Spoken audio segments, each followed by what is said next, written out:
yun nga po, no? Andito po ako ngayon, or kami, rather, sa rock formation. Ano pangalan nito?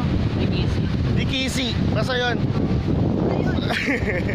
And po, as you can see, andito po ang waves ng mga rock formation.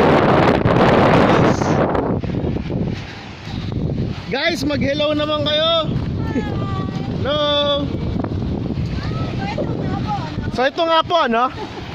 Ito po ang kagandahan sa lugar na ito. Ang daming bato.